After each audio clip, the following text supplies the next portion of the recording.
Okay, so before we start chapter 11 here, just a quick review of what happened in chapter 10, because chapter 10 was right after the earthquake. And no, the earthquake is not the climax of the story. We have not yet reached the climax. So in chapter 10, after the earthquake, the company goes to live in a tent city and they find Miss Whitlaw and Robin, and everyone continues to kind of bond with each other as they live there together as a community. The 10 people are forced to relocate to several places all over the city, and they're kind of all broken up then. And finally, they're able to convince the demons to rebuild in their old neighborhood. And the Whitlaws end up moving to Oakland, which is on the other side of the Bay Area in California. And Wind Rider and Moonshadow leave the company to pursue Wind Rider's dream of building a flying machine. So here we go, moving on to chapter 11. Chapter 11 is called Exile, and it takes place over 3.5+ years. I want you to think about why the author might have intentionally chosen to call it Exile. In this chapter, Moonshadow starts as a 12-year-old, and then in the end of the chapter, he ends up at 15 years old. So he's grown, obviously, a lot physically since the start of the book when he was 8, but maturity as well. So I want you to continue charting and marking that that his character change as we're reading this chapter. A demon week later, Father and I moved across the bay to a place in the foothills called Oakland. We used Miss Whitlaw's wagon, taking it across on the ferry. Later, Father would return it to the Tangman in San Francisco who had agreed to buy it. The wagon rattled up a dirt path to a plateau halfway up a hillside. The winds roared so loudly about us that Father had to shout to me. "Feel those winds, Moonshadow?" Father asked. "Aren't they beautiful? They'll help us when we try to launch the flying machine." I tried my best to hold on to my hat. "Are they like this in the wintertime?" "I guess so," Father said. "In fact, I hope so. We'll be testing our models every clear day." I said nothing, because I did not want to spoil Father's enthusiasm. As the wagon rolled on, Father went on making plans. In his own mind, he was already flying. Father took the path that led away from the roadway. Eventually, we came to an old iron fence covered with a tangle of weeds and shrubs. I suppose at one time there had been a gate over the path, but someone had taken it away. Father told me that we were living on what had once been a rich estate belonging to the Esperanza family. At first, we were surrounded by former orchards of apple, cherry, and apricot trees that had now become wild. I found out later that their fruit was too small and bitter and full of worms to be eaten, but right then, the trees filled the air with the sweet, promising scent of blossoms. Past the orchards in the middle of the estate was a garden that must have covered nearly 10 acres.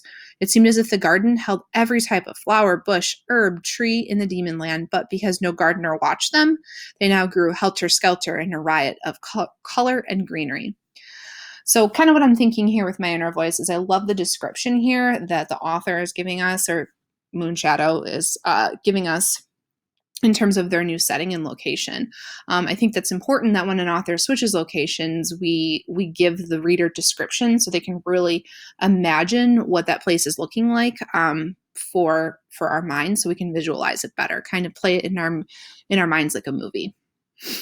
Finally, Father stopped the wagon before 2 large ramshackle buildings. I looked at the larger one, which seemed to have once been a mansion constructed in the demon style. "Are we going to live in that?" I asked doubtfully. "In that old ruin?" Father laughed and pointed out the places on the sides where some scavengers had already taken the boards away. The panes of glass in the windows had been either broken or stolen, and the roof had begun to cave in. Father nodded at the other building, a large one of plain, straight design. It was about 2 stories high, but there were only a few windows at the level of the first story. "No, sir. We're living in the barn." When we first walked into the barn, the smell nearly knocked me down. Father set down his box of ammonia and disinfectants. I'd wondered why he had spent so much money on them, but now I knew. The barn was awfully drafty too, but I guess I ought to be grateful that it was. We scrubbed and soaked and tried almost everything to get rid of the smell of horses and manure, but even after a day's work, we did not quite manage it. Disappointed, Father said, "Maybe this will help." Kind of thinking about potentially theme here, and this being Father's dream. At what point do you sacrifice like supporting your family in order to achieve your dream, right? I don't know if this is potentially a good place to raise a kid in a drafty old barn. Is he going to continue to go to school or work, or what are they going to do for money?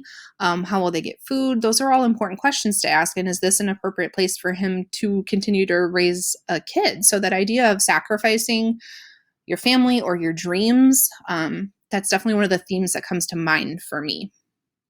Okay, so at this point here, I'm going to pause and explain what you're doing. You're going to finish reading chapter 11 and marking your inner voice as you read.